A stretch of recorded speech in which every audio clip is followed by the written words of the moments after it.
Hello guys, আজকে আপনাদের মাঝে নতুন একটা ভিডিও নিয়ে এসেছি। তো ভিডিওতে যে প্রসঙ্গ নিয়ে কথা বলা হবে, আপনারা যারা নতুন ফেসবুক খুলেছেন, ফেসবুক পেজ ব্যবহার করতেছেন, কিন্তু সেই পেজে আপনারা ভিডিও আপলোড দিচ্ছেন, সেই ভিডিওগুলো কি হচ্ছে, ভালো করে ভিউ হচ্ছে না বা মানুষ সেটা দেখতেছে না। তো এই ভিডিওগুলোকে আমরা আরও আকর্ষণীয়, অর্থাৎ ভালোর কোনো শেষ নেই। একটা ভিডিওকে ভালো করতে গেলে যেসব সিস্টেম, যে সকল রুলসগুলো ফলো করা দরকার, এটা আমরা অনেকেই জানি না। তো একটা ভিডিও যখন আমরা পেজে আপলোড দিয়ে থাকি, তখন ওই ভিডিওটাকে মানুষের সামনে যখন যায়, তখন মানুষ এটাকে গুরুত্ব দেয় না, ওটা কি করে উপর দিকে টেনে আর একটা নেক্সট ভিডিও প্লে করে দেখে। তো এই ভিডিওটাকে সুন্দর করার জন্য আমাদের যে কাজটা করতে হবে, ভিডিওতে সুন্দর একটা থাম্বনেল সেট করতে হবে, যেটার দ্বারা মানুষ বুঝতে পারবে যে আপনি কীভাবে বা কী ধরনের ভিডিওটা আপলোড দিয়েছেন। সেই ভিডিওটা ওই থাম্বনেলে আপনারা সেট করে দেবেন।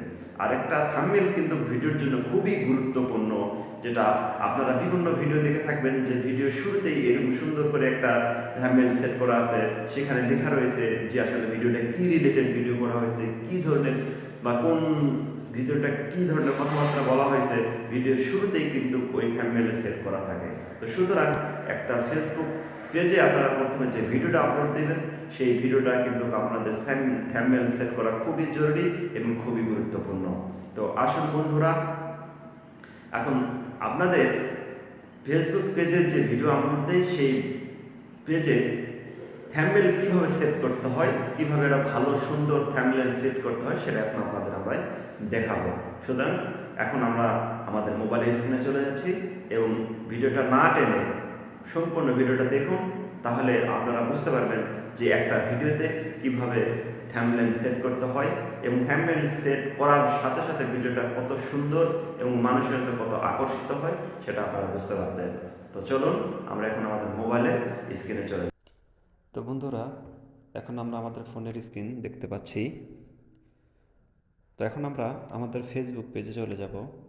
ফেসবুক পেজে তো দেখেন এখানে আমাদের হোয়াটস অন ইউর মাইন্ড, এখানে গিয়ে যদি আপনারা ভিডিও আপলোড করেন, তাহলে কিন্তু সেই ভিডিওতে আপনারা কোনো থাম্বনেল সেট করতে পারবেন না।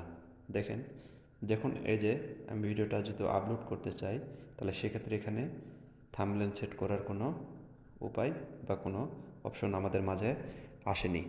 তখন এখন আমরা এটা ব্যাক যাব, ডিসকানেক্ট করব পোস্টটাকে।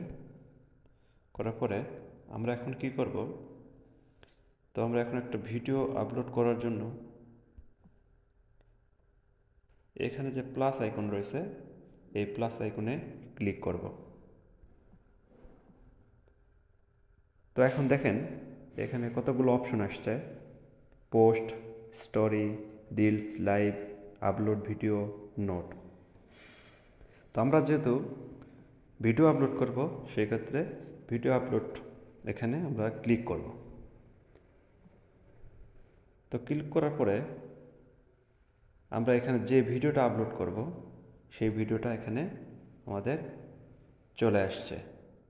ঠিক আছে, তো আমরা এখন এই ভিডিওটি আপলোড করে আপনাদেরকে দেখিয়ে দেব ভিডিওতে কিভাবে থাম্বনেল সেট করে। তো দেখেন এখানে এই ভিডিওতে থাম্বনেল সেট করার সিস্টেম হচ্ছে, এখানে অ্যাড যে চিহ্নটা রয়েছে, ঠিক আছে, অ্যাড যে চিহ্ন রয়েছে, এই অ্যাডে আমরা ক্লিক করব। তো ক্লিক করার সাথে সাথে দেখেন এখানে কীভাবে অনেকগুলো থাম্বনেল আমি পূর্বে সেট করে রাখছি। তো এখান থেকে এই থাম্বনেলটাকে আমি আমার ভিডিওতে সেট করে দিলাম। ঠিক আছে, তারপর এখানে টাইটেল রয়েছে, এখানে আপনি টাইটেল দিয়ে দিলেন। তারপরে ডিসক্রিপশান আছে, ডিসক্রিপশানে আপনি মন মতো যে কিছু আপনি লিখে দিতে পারলেন।